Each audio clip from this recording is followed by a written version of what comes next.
अस्सलाम वालेकुम देश टीवी के नाजरीन, उम्मीद करती हूँ कि आप खैरियत से होंगे। नूरा फ़तेही के बारे में आज हम आपको बताने वाले हैं। नूरा फ़तेही वो बोल्ड आइटम सॉन्ग गर्ल हैं जो इंडिया में आइटम सॉन्ग पे बहुत अच्छी परफॉर्मेंस करती हैं और बहुत जल्द उन्होंने जो है वहाँ पर फिल्म इंडस्ट्री में अपना मकाम बनाया। ये वो नूरा फ़तेही हैं जो एक अरब मुल्क से जो है ताल्लुक़ रखती हैं, और जब ये इंडिया में आई थी तो कहा जाता है कि वो सिर्फ 5,000 रुपये अपने साथ लाई थी और फिल्म इंडस्ट्री में इन्होंने के लिए मारी मारी फिरती रहीं। लेकिन आज नूरा फ़तेही का जो भी गाना उन पे परफॉर्म किया जाता है, उनकी परफॉर्मेंस इतनी अच्छी होती है कि उनके शायकीन मदाह हर गुज़रते दिन के साथ उनमें इजाफा ही होता जा रहा है। नूरा फ़तेही पर फतवा जारी हुआ है जिसके बारे में मैं आज की वीडियो में आपसे डिस्कस करने वाली हूँ, आपको बताने वाली हूँ। नूरा फ़तेही का वो कौन सा गाना है जिसको देखने के बाद वो गाना सोशल मीडिया पर भी बहुत ज़्यादा हिट जा रहा है और उसके ऊपर फतवा भी जारी हुआ है, तो उसके ऊपर हम डिस्कस करने वाले हैं। हुआ कुछ यूँ है कि उनके ऊपर फहाशी का इल्ज़ाम और फतवा जारी किया गया है। नूरा फ़तेही पर फिल्माए गए आइटम सॉन्ग सर के चुनर तेरी पर पाबंदी क्यों आयद हुई और फतवा क्यों जारी किया गया, मैं तफसीलन आपको बताने वाली हूँ। जनाब, अदाकारा नूरा फ़तेही का कहना है कि जिन पर यह गाना फिल्माया गया है, उन्होंने सोशल मीडिया पर जारी करदा अपनी एक वीडियो में कहा है कि उन्होंने गाना कंजियान में शूट किया था और वो इस बात से नावाकिफ़ थी कि जो अल्फाज वो बोल रही हैं उसके क्या मायने हैं, क्योंकि नूरा फ़तेही को इतना उर्दू और जो हिंदी ज़बान है वो इतनी नहीं आती। हालांकि टूटी फूटी उर्दू वो ज़रूर बोल लेती हैं। तो उनका यही कहना है कि उनकी तरफ से ये दावा किया गया कि गाने के बोल के मायने से नावाकिफ़ थी और जब उन्होंने उनकी हिंदी ट्रांसलेशन सुनी तो उनके कान खड़े हो गए। इंडिया में कंजियान में बनने वाली फिल्म की दी डेवल के गाने सरके चुनर तेरी सरके पर तनाज़ा खड़े होने के बाद इंडियन हुकूमत ने तमाम प्लेटफॉर्म्स पर उसके नशर करने पर पाबंदी आयद कर दी है। पाबंदी तो आयद कर दिया है, लेकिन अगर आप सोशल मीडिया पर ये सॉन्ग लिखेंगे तो आपको हर जगह ये मिलेगा और इसके जो व्यूज़ हैं उसमें भी इजाफा ही नज़र आ रहा है। नूरा फ़तेही और संजय दत्त पर फिल्माए गए इस गाने के हवाले से सोशल मीडिया पर बहुत से सारिफिन ने यह कहते हुए तनकीद की थी कि इस गीत के बोल फहश हैं।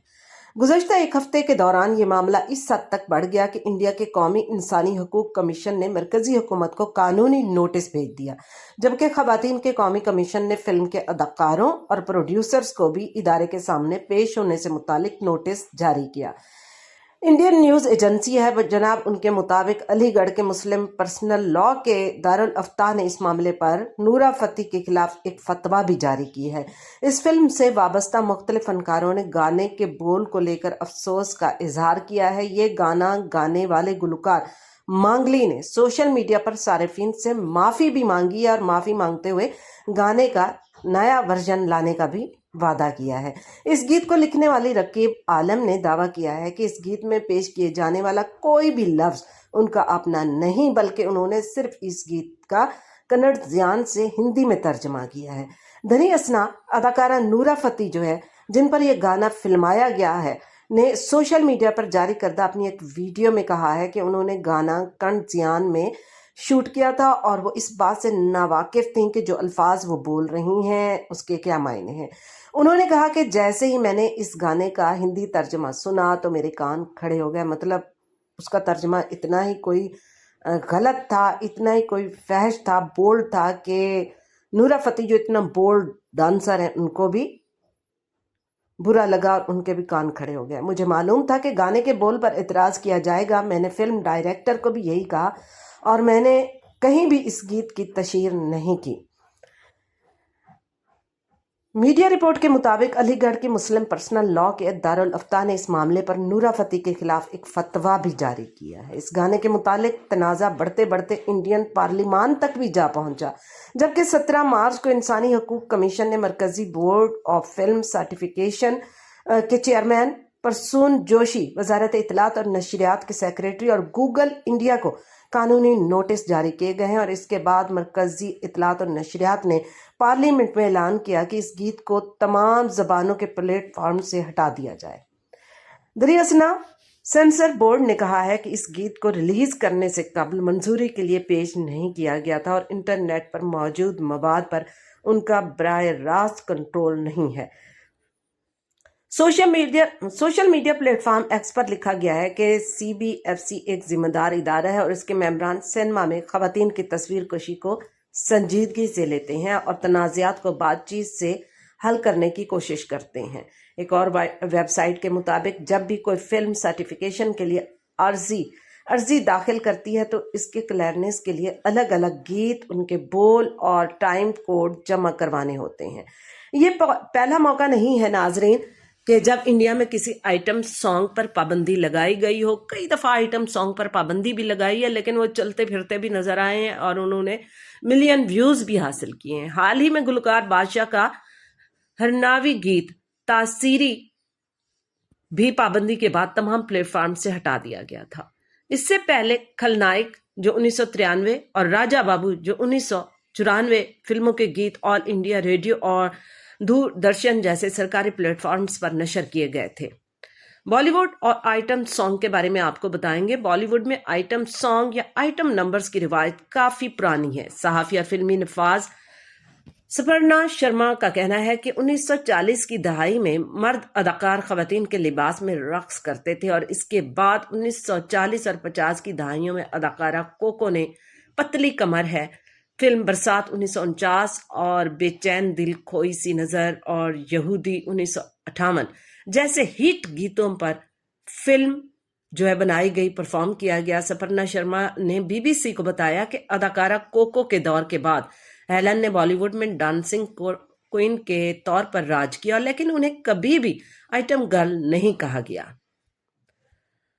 हेलन के दौर में ये मेरा दिल, प्यार का दीवाना, डॉन 1967 और पिया तू अब तो आजा, कारवां 1971 जैसे कई हिट गाने सामने आए। इकोनॉमिक एंड पॉलिटिकल वीकली में शाये होने वाले एक मजमून के मुताबिक आइटम नंबर की इस्तिलाह बॉलीवुड में 1990 की दहाई में इस्तेमाल होना शुरू हुई। ओबाश, मर्दों की घूरती नजरों को झुकाने वाला आइटम सॉन्ग तनकीद की जद में रहा। संजय सनी लियोनी के गाने में शामिल होना चाहते थे। आर्टिकल के मुताबिक आइटम गर्ल की इस्तिलाह सबसे पहले मलाइका अरोड़ा के लिए छैया छैया गीत के बाद इस्तेमाल की गई। फिल्म नाकिद सपर्ना शर्मा ने मजीद वजाहत करते हुए कहा कि बॉलीवुड में आइटम गर्ल्स अक्सर सिर्फ एक गाने में रक्स करती नजर आती हैं, उन्हें परफॉर्म करने के लिए रखा जाता है। फिल्म में उनका कोई बड़ा या अलग किरदार नहीं होता। चेन्नई में मुकीम फिल्म क्रिटिक रमेश बाला ने कहा है कि आज की अदाकाराएं आइटम नंबर की इस्तिलाह इस्तेमाल करने की बजाय स्पेशल सॉन्ग की इस्तिलाह के इस्तेमाल को तरजीह देती हैं। जनाब उन्होंने वजाहत की है कि जनूबी हिंद के सिनेमा में भी अदाकाराएं पहले ऐसे गीतों से गुरेज करती थीं, मतलब वो भी शर्माती थीं, उनको भी थोड़ा हया था और सिल्क समेता या डिस्को शांति जैसी रक्कासाएं ऐसे किरदार अदा करती थी। BBC हिंदी से बातचीत में उन्होंने कहा है कि ऐसा नहीं है कि ऐसे गाने पहले नहीं बनते थे, लेकिन इस वक्त के नगमा निगारों में लफ्जों के जरिए माफी छुपाने का हुनर था। आजकल के बोल बहुत वाज़े और बेहुदा हो गए हैं। ऐसे गीत फिल्मों की जो कशिश है बढ़ाने के लिए लिखे जाते हैं, क्योंकि आजकल का जो दौर है वो बहुत ज़्यादा बोल्ड हो चुका है, तो गीत भी उसी तरह के आते हैं और जो आइटम सॉन्ग हैं वो भी उसी तरह के नंगे शंगे दिखाए जाते हैं। ताज़ा गीत पर उठने वाले तनाज़े के बाद एक वेबसाइट है, उसके मुताबिक फिल्म साजों, नाकेदीन और नौजवान नस्ल से उनके ख्यालात को समझने के लिए बात की। फिल्म नाकिद एशिया संगीता ने कहा है कि ऐसे गीत फिल्मों की कशिश बढ़ाने के लिए लिखे जाते हैं और इसके साथ साथ उन्होंने बात करते हुए कहा कि फिल्म दी डेवल गुज़श्ता एक हफ्ते से खबरों में है। अगर गाने के बोल इतना मुतनाज़े ना होते तो कोई भी इस फिल्म के बारे में इतनी बात न करता। अनारकली ऑफ आरा 2017 और इन गलियों में 2025 के हिदायतकार अविनाश दास ने कहा कि यह गाना इस फिल्म को स्पॉटलाइट में लाने की दानिस्ता कोशिश है। दास के मुताबिक सिरके चुनर तेरी के बोल काफ़ी ख़राब हैं और उनमें जमालियात की कमी है। उन्होंने ये भी कहा कि माशरे में राइज पार्टी कल्चर में शायद गाने के बोल ज़्यादा अहमियत नहीं रखते। वो कहते हैं पार्टी कल्चर में लोग धुनों की इतनी परवाह नहीं करते जितनी वो ऊंची आवाज़ में मौसीकी के करते हैं। इसी तरह एक न्यूज़ वेबसाइट है, उसके मुताबिक कि दिल्ली यूनिवर्सिटी के कुछ तलबा से बॉलीवुड आइटम नंबर्स पर नौजवान नस्ल के ख्यालात को समझने के लिए भी बात की गई। पॉलिटिकल साइंस की एक तालबा कोमल ने कहा कि अगरचे डांस नंबर्स का म्यूजिक पुरजोश हो सकता है, लेकिन उनके बोल अफसोसनाक है। उनकी दोस्त अनुष्का ने कहा कि नूरा फतेही के नए गाने के बोल बहुत खराब हैं, उस पर पाबंदी लगाना बिल्कुल दुरुस्त है। अंग्रेजी अदब की तालबा जयश्री ने कहा, डांस नंबर्स मकबूल हो सकते हैं, लेकिन आज के दौर में उनकी कोई जगह नहीं। इसी तरह अंग्रेजी अदब में पोस्ट ग्रेजुएट करने वाली जो तालबा है रूपाली, वो पूछती हैं कि ऐसे गाने ऐसे मुल्क में क्यों बनाए जा रहे हैं जहां सनफी हसासियत की ज़रूरत है। ऐसे गाने बिल्कुल भी नहीं लिखने चाहिए। ताहम कुछ तलबा ने इस पाबंदी के खिलाफ भी बात की। तालिब इल्म राहुल ने कहा कि मुझे वाकई ही डांस नंबर पसंद हैं, जो लोग उन्हें सुनना नहीं चाहते उन्हें नहीं सुनना चाहिए। एक और लोग जो हैं मज़ीद लोगों का कहना था कि वो रुझान जिससे बॉलीवुड के बड़े नाम भी परेशान हैं, जिससे मुतालिक रिवायती तसव्वुरात तोड़ती बॉलीवुड मुखालिफ फिल्में, मर्द कुछ भी खा लेते हैं, बस इसमें नमक मिर्च डाल दो। फवाद खान की बॉलीवुड फिल्म अबीर गुलाल के टीजर पर हंगामा और पाकिस्तानी अदाकारों को मशवरा दूंगा कि वो इंडियन मार्केट में ना घुसें, अपने मुल्क में काम करें।